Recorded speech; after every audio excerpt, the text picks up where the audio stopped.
Marka laga yimaado Iiraan, yay tahay cidda xigta? Waa su'aasha la isweydiinayo.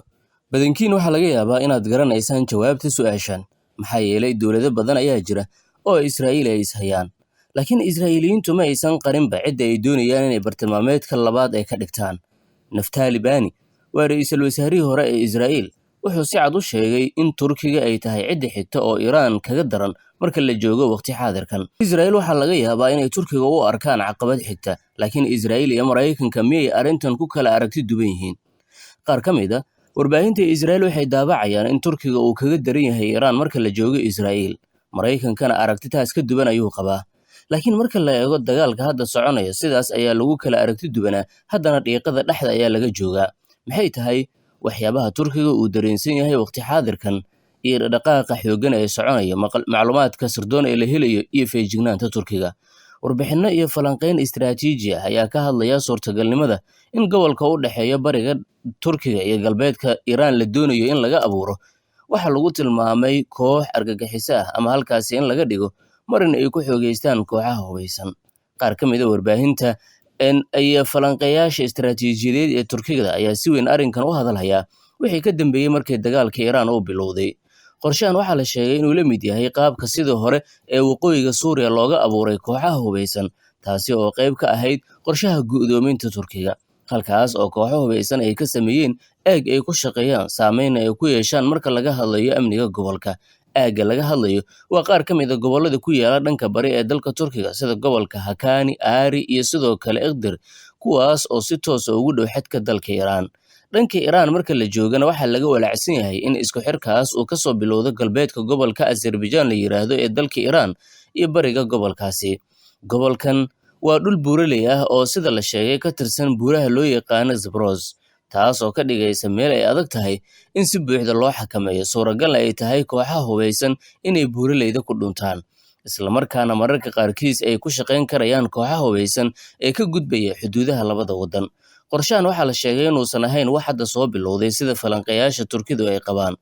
Falanqaynta arrintan waxay sheegaysaa in haddii halkaasi aag noocan oo kale laga sameeyo, ujeedada ugu weyn inay noqon karto in la sameeyo aag gebi ahaanba kala xiri doona Turkiga iyo Iiraan, gaar ahaanna gobolka loo yaqaano Azerbaijan oo gobolka Iiraan ah. Tallaabadaasi waxaa lagu tilmaamay mid saameyn weyn ku yeelanaysa xiriirka juqraafiyadeed iyo kan ganacsi ee dalka Turkiga. Sidoo kale tan waxaa la doonayaa in saameyn weyn lagu yeesho oo la kala dhex dhigo xiriirka dhanka ganacsiga ee u dhexeeya bartamaha Aasiya, dalalka ku yaala iyo dowladda Turkiga, waana go'doomin kale oo dhinaca kale ah. Waxaa jira heshiis dhowaan dhex maray Qubrus, Giriiga iyo Israa'iil, waxayna falanqeeyaal badan ay ku tilmaameen inay qayb ay ka tahay go'doominta dhanka badda ee dowladda Turkiga. Waxaana Qubrus la geenayaa agab aad u badan oo teknolojiyadda oo Israa'iil ay leedahay. Turkida waxay muddo dheer isku dayeen inay xoojiyaan xiriirka dhanka dhulka iyo ganacsiga u dhexeeya Turkiga, Azerbaijan, badda Caspian-ka iyo bartamaha qaaradda Aasiya dalalka ku yaala, taas oo qayb ka ah mashruuca loo yaqaano waddada xiriirta ee bartamaha.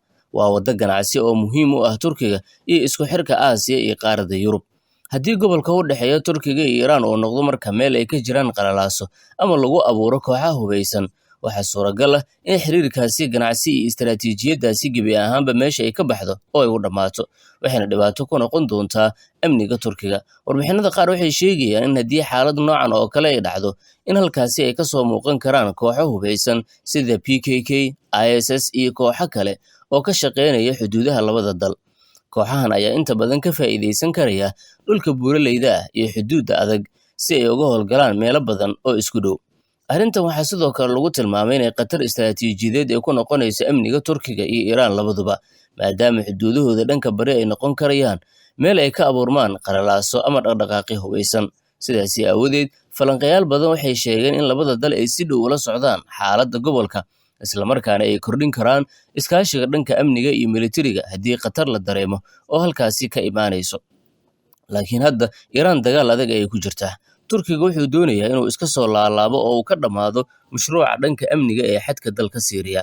Inkasta oo Siiriya isbeddel uu ka dhacay oo xulafada Turkiga la sheegay inay la wareegeen, haddana halkaas weli cabsi ayaa ka jirta, waxaana mar walba la adeegsan karayaa kooxaha hubeysan oo taageero ka helaya reer galbeedka. Suuragalnimada samaynta aag qalalaaso oo ka dhex abuurma xadka Turkiga iyo Iiraan waxay noqon kartaa arrin saameyn ku yeelan karta amniga, ganacsiga iyo istiraatiijiyadda gobolka Euro-Aasiya, gaar ahaan xiriirka u dhexeeya Turkiga, Azerbaijan iyo dalalka bartamaha qaaradda Aasiya. Sidoo kaleetana arrintan waxay saameyn weyn ku yeelan kartaa sida khubarada ay sheegeen siyaasadda iyo amniga guud ee gobolka. Oo keliya Turkiga iyo Iiraan ma saameyn doonto. Sababta looga baqayo qalalaase weyn oo Turkiga ama Iiraan ka dhacana waa inay u dhow yihiin xuduudaha wadamada qaaradda Yurub, amni daradana halkaas ay gaari karayso. Intaas ayaan uga imaanayaa xaaladaasi. Markana waxaan eegayaa wararka ku saabsan Soomaalida iyo dastuurkii la meelmariyey iyo go'aanada ka dambeeyey. Madaxweyne Xasan Sheekh Maxamuud ayaa mar kale wuxuu qaaday tallaabo culus oo ka dhan ah mucaaradkiisa kadib markii uu xalay jeediyey khudbad uu kula hadlayay dadka diidan dastuurka cusub.